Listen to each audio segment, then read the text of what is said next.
Miners driving పై తల్లిదండ్రులకు miners కు counselling ఇచ్చిన జిల్లా ఎస్పీ నరసింహ. సూర్యాపేట పట్టణంలో వారం రోజులుగా మైనర్స్ డ్రైవింగ్ పై పోలీసుల తనిఖీలు. 72 టూ-వీలర్ బైక్ పట్టివేత, జరిమానాలు విధింపు. 18 సంవత్సరాలలోపు పిల్లలు వాహనాలు నడిపితే చట్ట ప్రకారం పిల్లలతో పాటు తల్లిదండ్రులు కూడా శిక్షార్హులేనన్నారు ఎస్పీ. ఈ కార్యక్రమంలో జిల్లా SP K Narasimha, DSP Parthasarathi, town CI Veera రాఘవులు, రూరల్ సిఐ రాజశేఖర్, ఎస్ఐలు, కానిస్టేబుల్ పాల్గొన్నారు.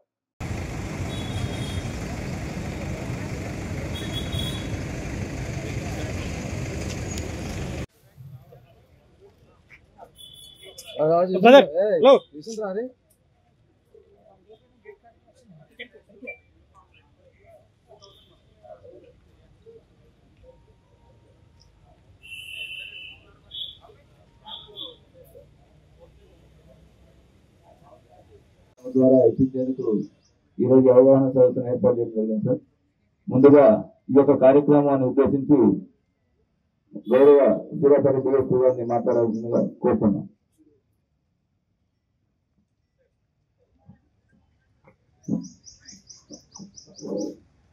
వేదిక మీద ఉన్న సూర్యాపేట బలంగా ఉన్నాయని చూస్తే బక్కగా ఉన్నాయని భయపడాల్సిందేనా? కానీ అది ఉండొద్దు. అందరం సమానంగా ఉండాలి. చట్టం దృష్టిలో బక్కవాడు, బలం ఉన్నోడు, ధనవంతుడు, పేదవాడు అనేటువంటి తేడా లేదు. అందరం చట్టం దృష్టిలో సమానమే. చట్టం ఎవరికి రక్షణ కల్పిస్తుంది? ఎవడైతే తప్పు చేసినాడో వాణ్ణి శిక్షిస్తూ, ఎవడైతే అమాయకుడు ఉన్నాడో వాణ్ణి రక్షణ కల్పించడానికి మనం ఏర్పాటు చేసుకున్నాం. ఈ ప్రజాస్వామ్య దేశంలో చట్టాన్ని మనం ఏర్పాటు చేసుకున్నాం. కానీ మనం ఎక్కడ మరి ఈరోజు ట్రూ స్పిరిట్ లో దాన్ని వాడుతున్నామా? వాడట్లేము. మనకిచ్చినటువంటి అవకాశాలను వినియోగించుకుంటలేము. దాన్ని అన్నిటి కూడా మనం అవాయిడ్ చేస్తున్నాం. దాని మూలంగానే ఈరోజు కొట్లాటలు, రేపులు, మర్డర్లు, ప్రమాదాలు. మరి ఇది ఈ రోజు లేత వయసు ఉన్నటువంటి 18 సంవత్సరాల లోపు ఉన్నటువంటి ఒక వ్యక్తి, ఎవరు వాడి ఆడగాని మగ గాని, is not entitled to drive చేయడానికి ఆయనకు అర్హత లేదు. చట్టం దృష్టిలో 18 సంవత్సరాలు ఉన్న అమ్మాయి అయినా అబ్బాయి అయినా డ్రైవ్ చేయడానికి అర్హత లేదు. 18 సంవత్సరాలు ఉన్నప్పటికీ ఆయన వ్యాలిడ్ లైసెన్స్ తీసుకొని ఉంటే, లైసెన్స్ తీసుకునేటప్పుడు పెట్టే పరీక్షల్లో పాస్ అయి ఉంటే ఆయనకు అర్హత ఉంటది.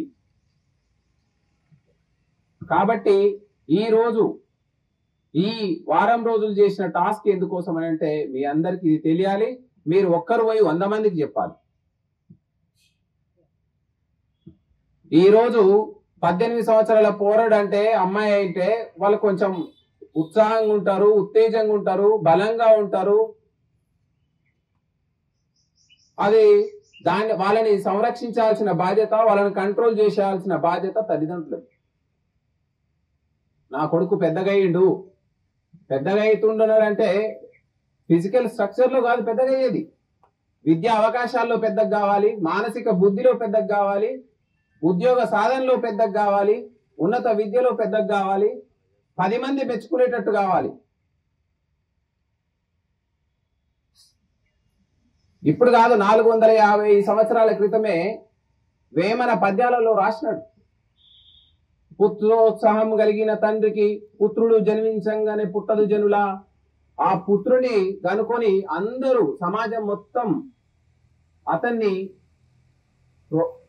మెచ్చుకున్నప్పుడే నిజమైన పుత్రుడు పుట్టినప్పుడు. మరి ఈ విధంగా మనం ఈరోజు ఒక మైనర్ కి, 18 సంవత్సరాలు ఉన్నటువంటి మన పిల్లలకి మనం ఏం సందేశం ఇస్తున్నాం? నెక్స్ట్ జనరేషన్ కి మీ పిల్లగాని చూసి పక్కింటి ఆయన కూడా, అరే చూసినావరా వాడు మంచిగా ముగ్గురు నడుపుతుండు ఒకటేసారి, 2 నడుపుతుండు ఒకటేసారి, బాయికాడికి తీసుకుపోతున్నాడు వస్తున్నాడు, షాప్కి తీసుకుపోతుండు తోలి వస్తుండు అని చెప్పి మీరు ఇంకొకరికి ఏం నడుపుతున్నారు? అందుకోసమే భారత ప్రభుత్వం కానీ రాష్ట్ర ప్రభుత్వం కానీ ఈ మైనర్లు ఎవరైతే 18 సంవత్సరాల లోపు పిల్లలు వెహికల్స్ నడిపి ప్రమాదాలకు కారణమైతే